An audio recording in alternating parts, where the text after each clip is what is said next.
As Yuki is leaning on Itsu's arms, she nudges Yuki to look at him and asks if she is tired. She only blushes and didn't say an answer. He asks again if she wants to lean on him. She shyly looks down before looking at Itsu again. He taps on his chin with his pinky. She realizes he said, "It's fine, but is it really okay?" After that, Itsu gets a pizza and eat. When he saw Yuki is looking at him eating, he also feeds Yuki a pizza. She wonders what kind of situation she is in. She thought how she took initiative leaning on him, but now that he says it's fine, she suddenly felt restraining herself. The weight of his arm on her shoulder makes her realize that the distance between them becomes shorter. She's still falling for him more and more, endlessly, and wonders if he hears her heartbeat. She suddenly noticed the picture frames on the living room. He looks at Yuki asking where she is looking at, if it's at the pictures. Yuki comes over to look at the pictures. There she saw a family picture from Shichigo-san and notices Itsuomi with black hair. Itsuomi explains she is his little sister from Shichigo-san here in Japan. Yuki signs cute and wonders how many years ago that was and guessing must have been around 3 years ago. She texts if she can ask a question.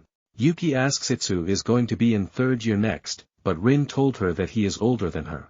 Itsu writes on the pizza box explaining that he did a working holiday and was studying abroad, so he is 22 years old now.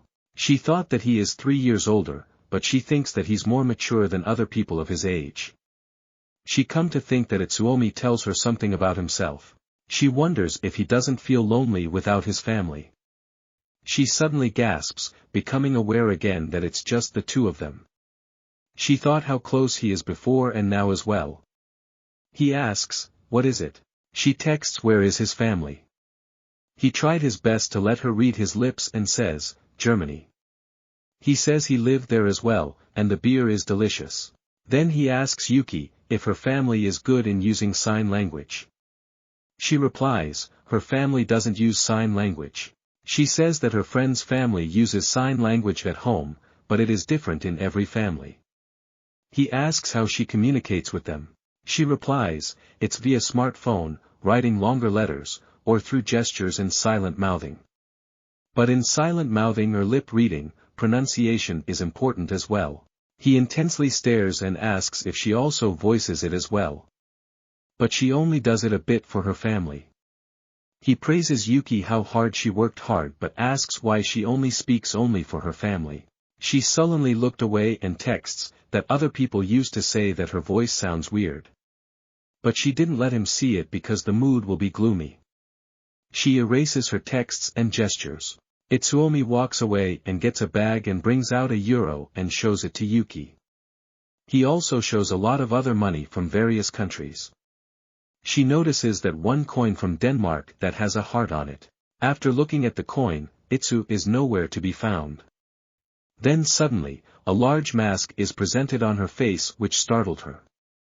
Itsuomi grins looking at her expressions. He rummages through his things trying to find other things to show to Yuki. This made Yuki giggled. Itsuomi turns around to look at her and she realizes she let out her voice. Itsuomi's phone suddenly rings. It is Kyoya asking him if he properly take Yuki home and he tells him that they are at his home right now. Kyoya asks Itsu to now do anything weird even knowing Itsu is not the kind of guy. Itsuomi mess around asking what weird things he means before hanging up. Yuki asks if everything's okay and he agrees. Itsuomi looks at Yuki while eating. He stares at her which catches Yuki's attention, then he tickles her. She was so shocked that she instinctively pushes him away. He explains that he is wondering if he could make her laugh some more. Then he turns away saying to her that he realizes that she laughs like that. She asks him if it wasn't weird. He replies, no way, and it was cute. He wants Yuki to tell him more about her and he also wants to show and teach her lots of things. He rustles her hair, then touching her ears, saying to her that Yuki said to him all the sounds she hears are mixed up and he wonders what kind of a world that is. He asks why she wears hearing aids. Because it might misunderstand people to think that she can hear. She nods. He asks again if she dislikes these questions. She texts it's okay. He holds her hand asking to what extent does Yuki mean by, it's okay if it's Itsuomi. She answers with a gesture of doing a big circle with her hands.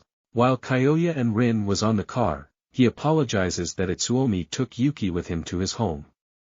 Kyoya talks about how he thought that Itsuomi's rather close to Yuki. He realizes how they looks at each other phones and asks Rin if he is usually that close to other women in the university as well.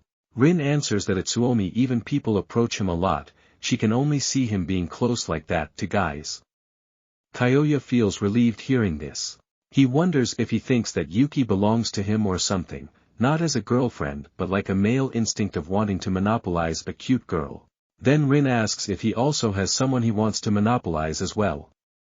Then she apologizes for suddenly asking him something like that. But he then says that he thinks not all men have someone like that. While Rin thought how happy she will get if he will think of her like that someday. He suddenly asks if Rin's mother already returned home. She agrees, then he follows by asking if she would like to eat something later, as if asking her on a date. And she says yes. Itsuomi asks what her gestures means. Yuki notices how he always looking into her eyes until she answers the question. She wonders why he is trying to understand her. Then she writes it in his palm with her fingertip. Yuki wants Itsuomi to see her as a woman. Before she finishes writing it in his palm, Itsuomi squeezes her hand and turns around. There is someone on the door. Yuki doesn't want to impose, so she cleans up her things getting ready to leave, but Itsuomi stops her saying he will walk her home. She wishes to stay a little longer, but she didn't know how to finish what she started. As soon as the door opened, there they find Emma. She was surprised as she was not expecting seeing Itsuomi leaving with a girl. Emma asks who she is. Then Itsuomi introduces Yuki to her. Then he bends over to Yuki to tell her to go on ahead.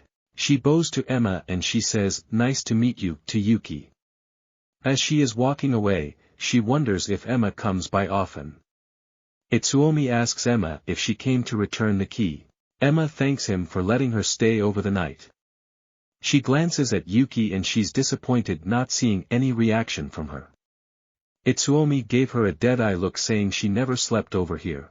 She asks if he is still mad at her about that night. He replies that he is not and asks for the key. Emma asks if she have to give it back.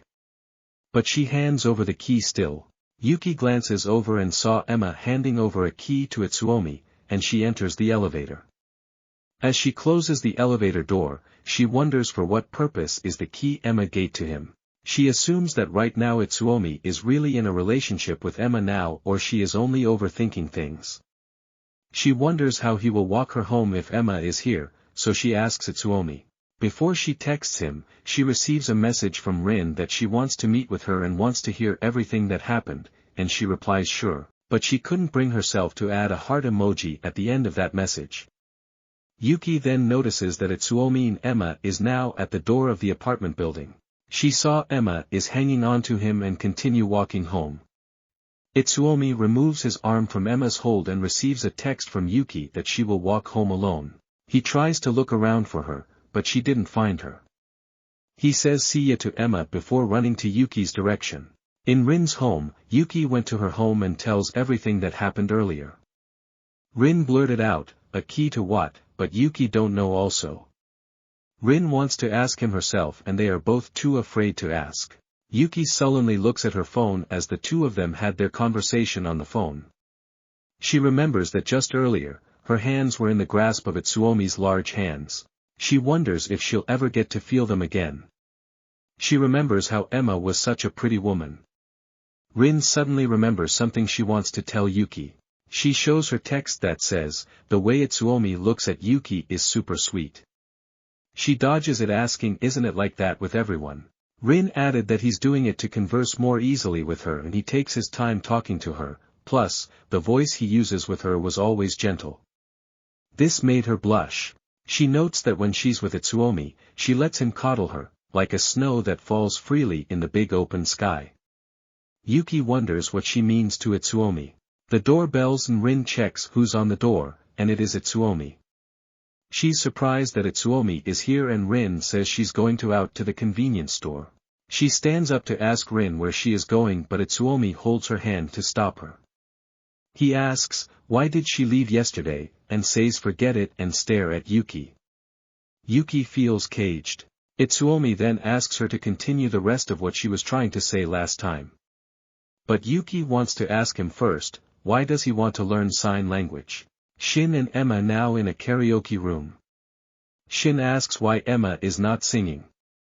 She answers that she is not in the mood anymore and asks him back if he wants to drink something. But he didn't answer and Emma guesses that he has an appointment tonight. Then Shin asks if something did happen between her and Itsu. She answers nothing happened, which is why she's so down. He asks her when his shift's over if she want to go out for a drink. Emma's eyes shine while crying and asks how many hours, minutes, and seconds until he gets off.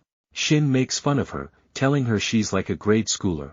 Itsuomi answers Yuki that it's because he wants to be able to talk to her, of course. This remark makes Yuki blushes, and he holds Itsu's hand with both hands. Then Yuki started writing on his palms again, no matter what she means to Itsuomi, she wants to be the freely falling snow and him the big, open sky. If it's him, it's not a question of what he can do. It is everything. After that, Itsuomi lifted Yuki's hand and kisses the back of it.